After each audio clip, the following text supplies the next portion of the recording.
اور یہ بھی سمجھ لیں کہ ایک تو بسا اوقات لوگ حافظ ہوتے ہیں تو ان کو دیکھ کر پڑھنے کی ضرورت نہیں ہوتی، لیکن ان کو دیکھ کر پڑھنا زیادہ ثواب ہے. یعنی ایک تو قرآن کریم کی تلاوت کا، اور دوسرے قرآن کریم کا جو مصحف ہے یعنی اس کا جو نسخہ ہے اس کو دیکھنے کا ثواب ہے، تو ڈبل ثواب ہوتا ہے. یاد بھی ہو اگر آپ کو کوئی صورت، پھر بھی اگر دیکھ کے پڑھیں گے تو زیادہ ثواب ملے گا. ہمارے ایک بزرگ تھے ملتان میں، حضرت قاری رحیم بخش صاحب رحمۃ اللہ علیہ، اللہ تعالیٰ ان کے درجات بلند فرمائیں. بے شمار انسانوں کو پڑھایا قرآن کریم اور حفظ کرایا، اور قرات کے اسرار ان کو سمجھائے. وہ ان کا معمول یہ تھا کہ وہ قرآن کریم کو 3 طریقے سے ختم کرتے تھے. ایک تو اپنا حفظ ہے، پکا حفظ تھا وہ، تو اس میں کہیں غلطی نہیں لگتی تھی کبھی بھی. ایک تو اس طرح کرتے تھے. ایک قرآن ختم کرتے تھے دیکھ کر،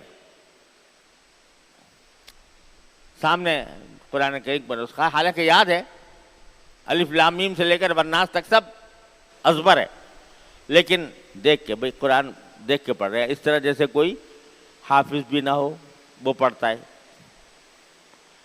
کہتے ہیں کہ اس کی برکت میں حاصل کر رہا ہوں نسخے کی کہ میرے سامنے ہے یہ. تیسرا ختم کرتے تھے انگلی رکھ کے، انگلی کو بھی قرآن کریم سے میں محروم نہ رکھوں.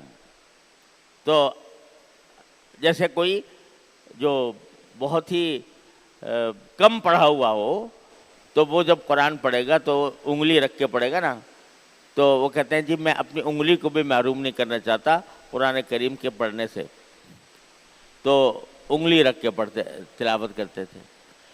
تو قرآن کی تلاوت ایک چیز، ایک ثواب، قرآن کریم کو دیکھنا دوسرا ثواب، اس کو چھونا تیسرا ثواب. یہ اللہ تبارک و تعالیٰ نے قرآن کریم کے اندر یہ خاصیتیں رکھی ہیں. تو آدمی اگر قرآن کریم سامنے ہو اور پڑھ رہا ہو اس میں زیادہ ثواب ہے. اب آج کل موبائلوں میں آ گئے ہیں قرآن شریف، تو موبائل میں لوگ پوچھا کرتے ہیں کہ پڑھنا جائز ہے کہ ناجائز ہے. جائز تو ہے پڑھنا، موبائل میں بھی پڑھ سکتے ہیں، لیکن قرآن کریم میں براہ راست جو نسخہ ہے قرآن کریم کا، وہ سامنے رکھ کر پڑھنا اور اس کے اندر دیکھ کر پڑھنا، یہ زیادہ بہتر، زیادہ افضل ہے، اس میں ثواب زیادہ ہے. یہ جو ہمیں موبائل کے اندر قرآن کریم نظر آتا ہے یہ قرآن نہیں ہے، یہ قرآن کریم کا عکس ہے. جیسے آئینے میں نظر آ رہا ہو، تو اس کے وہ احکام نہیں ہوتے جو حقیقی قرآن کریم کے نسخے کے ہوتے ہیں. لہذا ٹھیک ہے، ناجائز بھی نہیں ہے. اگر فرض کرو آدمی سفر میں جا رہا ہے کہیں ایسے وقت میں کہ قرآن کریم سامنے موجود نہیں ہے نسخہ، تو موبائل میں پڑھ لے تو کوئی گناہ نہیں ہے. بعض لوگ اس کو گناہ بھی سمجھنے لگے ہیں، گناہ نہیں ہے. البتہ یہ ہے کہ قرآن کریم کے براہ راست نسخے میں پڑھنا زیادہ افضل ہے، اس میں زیادہ ثواب کی امید ہے.